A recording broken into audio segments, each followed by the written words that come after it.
ろくに働きもしないで10万しか収入がないなんて、こんなはした金あってもなくても同じじゃないの。この貧乏神、早く離婚しなさい。給与明細を片手にそうまくし立てる義母。だがあなたが持っているその明細の名前は？私の名前はマリナ。30歳で看護師をしている。旦那のマサルとは結婚して3年になる。出会いは22歳の時、私たちがそれぞれ大学生の時に障害児教育のボランティア活動で偶然知り合った。マサルは産浪して医学部に入った苦労人だったが、そこで出会ったマサルはすごく思いやりがあり、聖人のような人だったため、私はすぐに恋に落ちた。私の猛プッシュもあり、無事に付き合った私たちは、そのまま自然な流れで、それから5年後、マサルが医学部を卒業したタイミングで結婚したのだった。だが、実は、マサルはまだ医者ではない。産浪して医学部に入り、27歳で医学部を卒業。だが、実は、まだ医師国家試験に合格していないのだ。つまり、医学士ではあるものの、単なる大卒の普通の人。90% 以上が受かると言われている医師国家試験だが、マサルはそれに2度失敗し、今年3度目の挑戦を控えている。普段はフリーターとして働きつつ、毎日勉強を頑張っているのだ。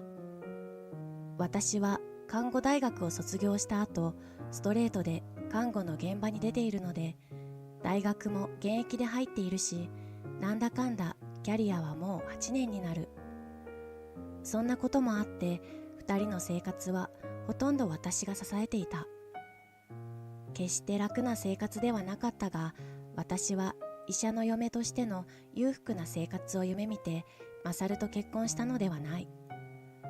彼が真剣に病気で身内を亡くした人のニュースを見て涙したり、日々新聞や本を読んで日本の医療体制に関する問題に頭を巡らせていたりする姿を見て、人として尊敬していたから結婚したのだ。彼は本気で病気や怪我に悩む人々の助けになりたいとそう思っていた。間違っても巷にいるようなタワマンに住んで高級車の自慢をする美容整形外科医を目指しているわけではないところが素敵だった。確かに国試に受かる前に結婚したのは時期尚早だったかもしれないが、収入がほとんどないまま30代に突入した彼を見捨てる気はさらさらなかった。だが一つ問題があるとすれば、まだ医師になっていないことをマサルの両親に内緒にしていることだった。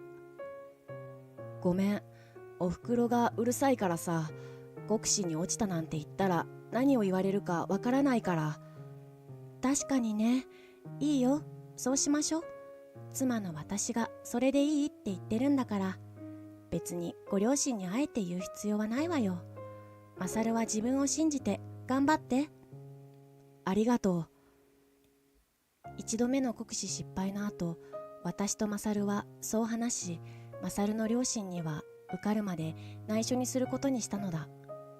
ただ、この2、3年の間、なぜそれがバレないかというと、マサルがバイト先として勤めているのは私が勤めている病院だからだ。マサルはその病院でシフト制の警備員をしていて、一応は病院勤務の状態だった。試験に受からないだけで医学の基本的な知識はあるし、実際の現場の話は私からいくらでも入手することができる。そんなこともあって、マサルの両親から何を聞かれても、マサルは普段の医師としての勤務実態をスラスラと話すことができたのだった。おかげで義両親はマサルがまだ医師ではないことを少しも疑っていなかった。義両親にたまに会えば、マサルさんは患者さんからすごく慕われているんです、と話を合わせていた。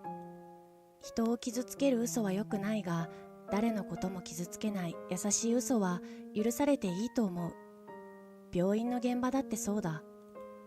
あなたは前に言った通り余命3ヶ月ですし、絶対に治りませんのでカウントダウンして日々を過ごしてください。そう患者に言うよりも、今日は昨日より顔色がいいですね。食事もいつもよりたくさん食べられましたし、この調子でいけば病気なんてやっつけちゃいそうですね。そう言った方が患者の状態は一緒だったとしても、後者の方が患者は元気になる。人間はそんなものだ。そう思って私たちは優しい嘘をつき続けていた。だがこの嘘の悪影響も少し現れていた。それは義母である。マサルの真面目で実直で穏やかな性格とは対照的に、義母はとてもきつい性格をしている。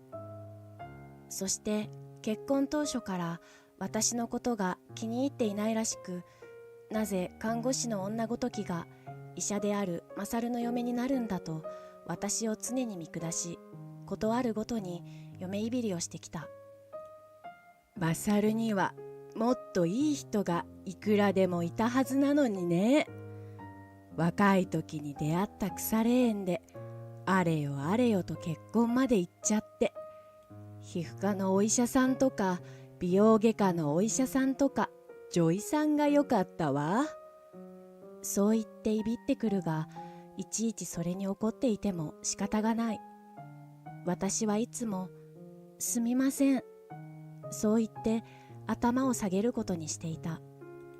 マサルが頑張っているのはよく知っていたし、心から応援はしているのだが、彼は現時点ではまだ医学に詳しいだけの単なる大卒のフリーターだ。国家試験に受かっていない以上、研修医ですらなく、下手をすれば普通の学部卒で働いている人よりも社会的地位は低かった。だが私はマサルを信じていたし、マサル本人も、いつもありがとう、今年こそは受かるから、本当に何もかもありがとう、感謝しているよ、そう言ってくれるので黙って支えていた。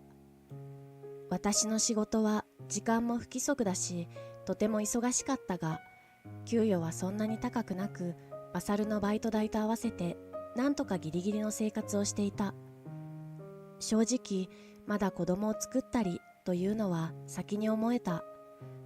とはいえ仕方がない。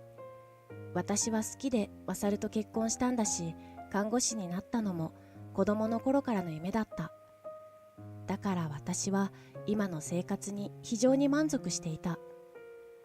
一方、幸運なことに非常に忙しくしていたので、必要以上にお金が欲しいとか、ここに行きたい、あそこに行きたいなど考える余裕もなかった。生活ができて、ご飯が食べられて、二人が健康であれば、それで日々満足することができる。どんな職業に就いたところで、行き着くところは結局そこだと思っている。だが義母は非常にステータスにこだわる女性だった。私がマサルの生活や学費を支えて成り立っている夫婦だとはつゆ知らず、うちの息子はね、医者で稼ぎがいいのよ。そう言って義母は近所に触れ回っているらしい。そもそもマサルじゃなくても、普通の真面目な医師であれば、稼ぎが良かろうが悪かろうが、自分の母が近所にそんなことを触れ回っていたら恥ずかしくて耐えられないだろう。だが義母はそんなことお構いなしに、一言目には金、二言目にも金である。マサルとしてはそんな義母の様子は知ってはいたが、嘘をついている後ろめたさもあるし、あまり強く言うことはできない。ただ沈黙して我慢しているほかなかった。まさか息子が警備員の制服を着て病院に立っているとはつゆとも思わず、白衣で颯爽と病院内を歩く息子を想像して、義母は周囲にひたすらありもしない妄想自慢をしていた。そもそも、もし仮にマサルが警備員の制服ではなく白衣を着て颯爽と歩いていたとしても、それは自慢して触れ回ることではない。気持ちはわかるが、本当にそれは気持ちだけで抑えてほしかった。医者の国試は回数を重ねるごとに合格率が下がっていくこともあり、正直マサルが合格するとしたら次くらいが最後のチャンスではないかと思っていた。マサルもそれは実感しているだろう。そんなことを考えると、マサルがかわいそうで、義母が周りに触れ回っていることが余計なプレッシャーになり、メンタルに響いて3度目の失敗をしてしまうのではと心配していた。ここまで頑張ったのに、結局のところ本当に警備員で人生が終わってしまってはマサルも無念だろう。しかもマサルは単なる医学部卒ではない。実際に医療の現場で働く私から見ても、マサルの性格は医師に向いていた。収入のことなど考えていないと言えば嘘になるが、そんなマサルが医者になれないということの方が非常にもったいなく感じたのだった。彼の優しさは良いところだったが、悪く言えばそれは気の弱さだった。だから義母が、うちの息子はもうじき年収5000万いくわね。憶測でそう物を言っているだけならまだしも、医師になったという事実そのものがそもそも嘘であるということが、マサルにとって自業自得とはいえ無用なプレッシャーになっていた。お母さん、マサルさんの仕事にも差し障りが出ますので、あまり収入のことなど外でお話にならない方が。そう言って時には直接義母に苦言を呈することもあった。逆に考えれば、体のどこかが悪くなったとしたって、こんなに母親が金持ち自慢をして触れ回っているような医者のお世話になどなりたいと思う人がどれだけいるだろうか。そんな風に私はマサルの未来の患者にも思いを馳せるのだった。だが義母は全くそんなの気にしなかった。うるさいわね。何様のつもりよ。あんたなんて単なる看護師のくせして、医者と結婚できただけでも宝くじに当たった以上にラッキーだと思いなさいよ。お金じゃステータスは買えないんだから、本当にうまくマサルをたぶらかしといて、看護師ごときがよく言うわ。そう言って暴言を吐いてくる。はい、マサルさんと結婚できたのは本当に幸運だと思っています。マサルさんのことも医師としても人としても心から尊敬しています。ただマサルさんはあまり収入をやたら自慢したりそんなことはしない人です。どうかそっとしておいてあげていただけませんでしょうか。本当にうるさいわね。私に説教するつもり？あなたとマサルを離婚させて、マサルにふさわしい女性と再婚させることも可能なんですからね。生まれてくる子供のことも考えると本当に心配だわ。せっかくのマサルのいい地に偏差値の低い地が混じると思うと本当に嫌になっちゃう。もうほとんどこれはいびりの範囲を超えている。もはや人権侵害に近い。だが私は黙って耐えていた。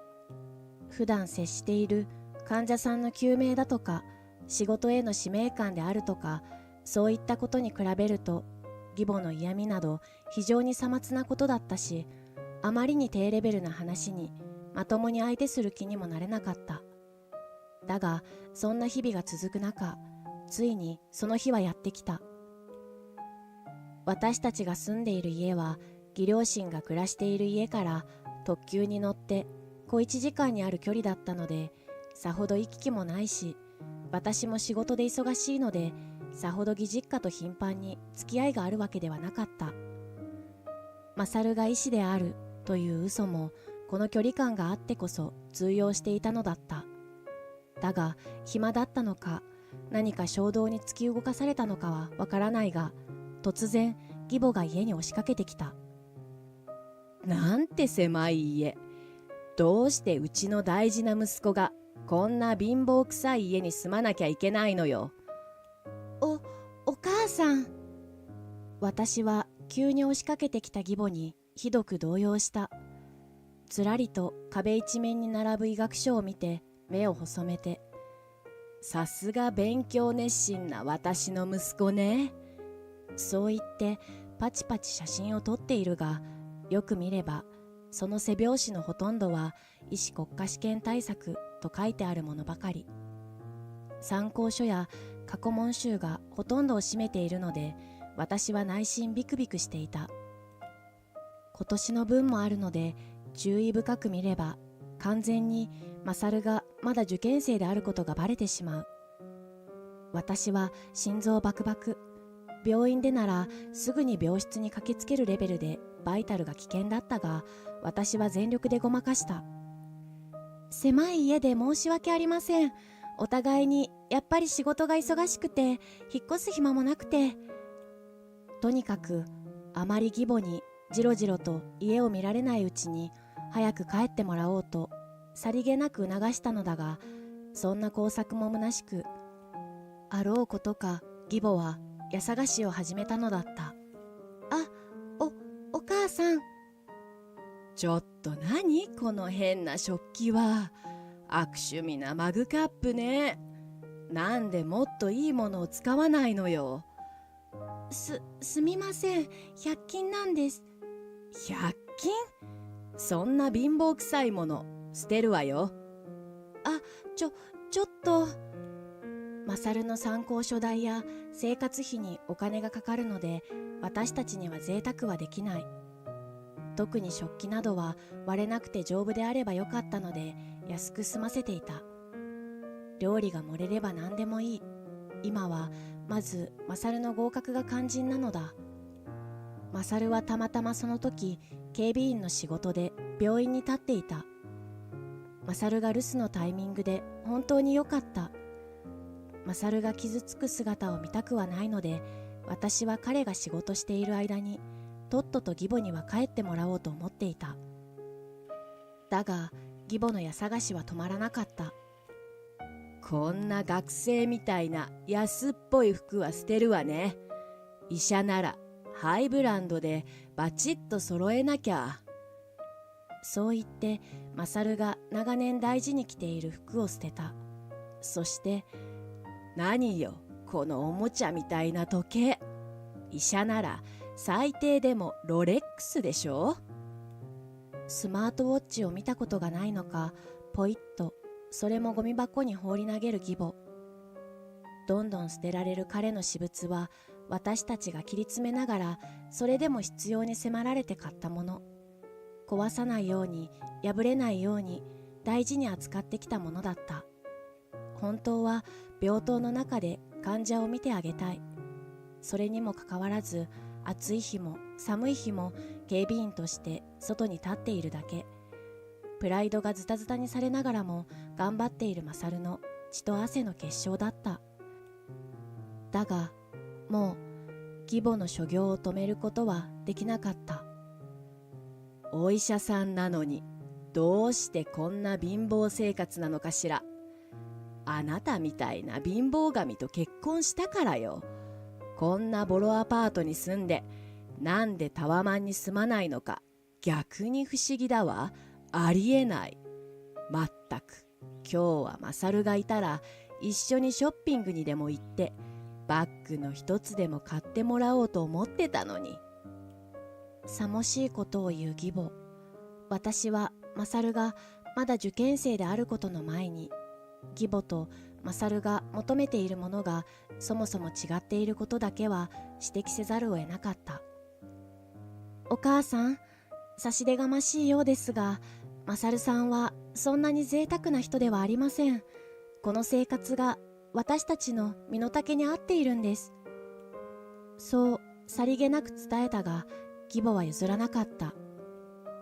あのね、あの子がどれだけ苦労して医学部に入ったと思ってるの？時間だってお金だってかかってるの。そのお金の回収をこっちは待ってるのよね。なのにあなたのせいでこんな低たらく。ふざけるんじゃない。逆効果だったか、義母の勢いにはますます火がつき、家探しの手は止まらなかった。キッチンを探り、クローゼットを探り、安価なものはすべて廃棄して、その手は通帳などが入っているクリアケースにまで伸びた。あ、そこはちょっと。そういった時は時すでに遅し、義母の手に握られていたのは給与明細だった。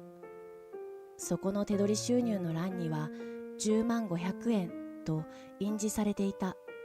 そして名前の欄にははっきりとマサルの名。だがマサルの名前がカタカナ表記だったからなのか、義母が老眼でよく見えなかったからなのかはわからないが、義母はそれに一切気づくことなく、10万円だけ？そう絶叫した。あんた、この10万円って何よ。いくら看護師だって言っても、こんなのマサルの日給じゃない。あなた、もしかして仕事サボってるんじゃないの？だが、義母の発狂は止まらない。だからこんな貧乏生活してるのね。あなたが貧乏神なんじゃない。ろくに働きもしないで、看護師の分際でマサルをたぶらかして、ナースって響きがいいからってバイト感覚でやってるんでしょ。10万なんてあってもなくても同じなんだから、もうやめちゃいなさいよ。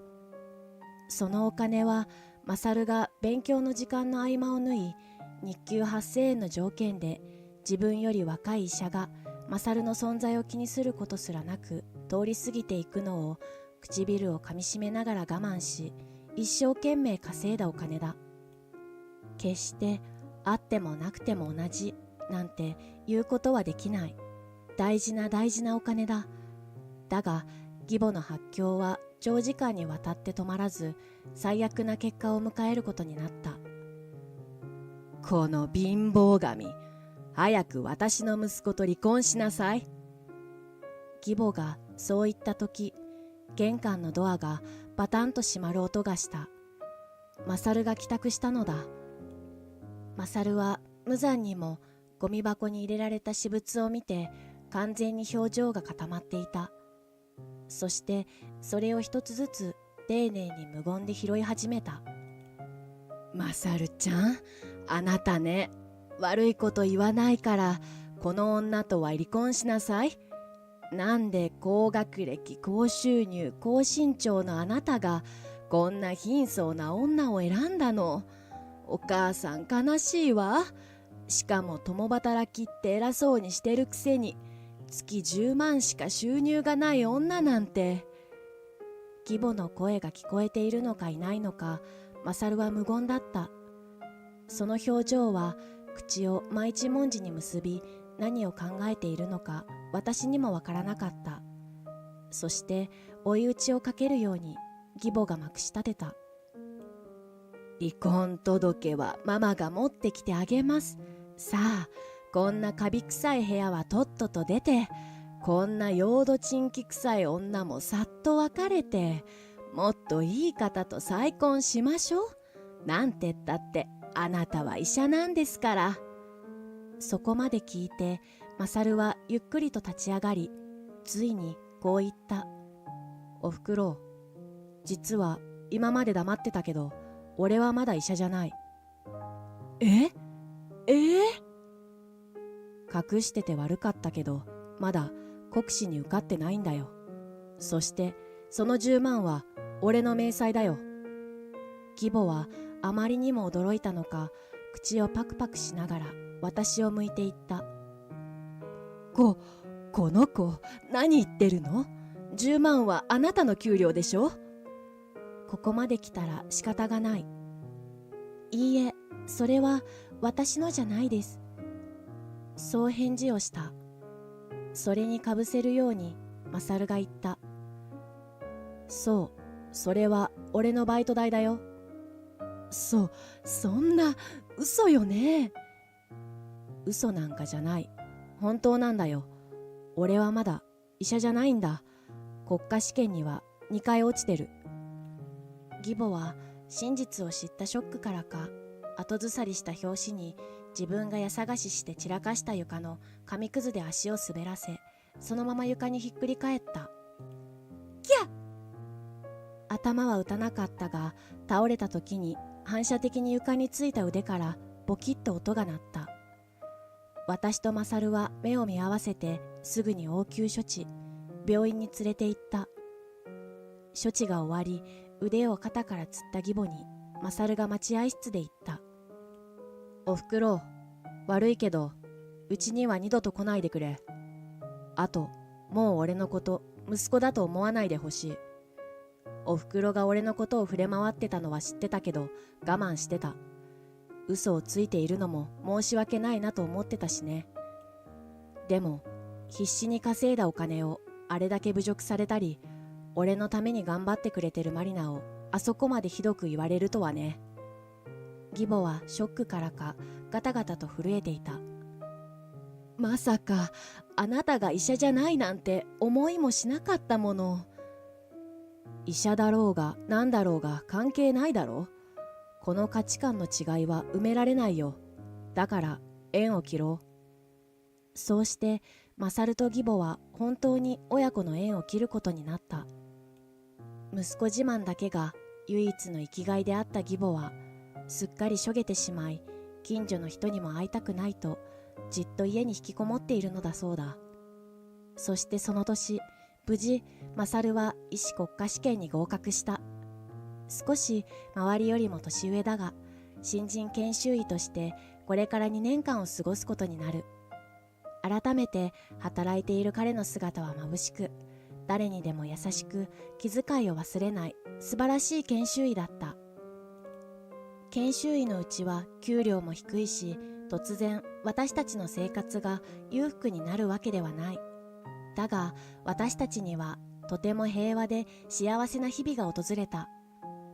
あと数ヶ月だけ待てば義母の妄想も事実に変わり、愛する息子の白衣姿が見ることができたというのに、自業自得とはいえ気の毒ではある。私はマサルの未来と結婚したわけではない。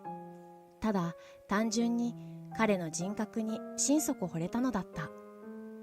忙しく働くマサルの姿を見て、それを日々改めてかみしめている。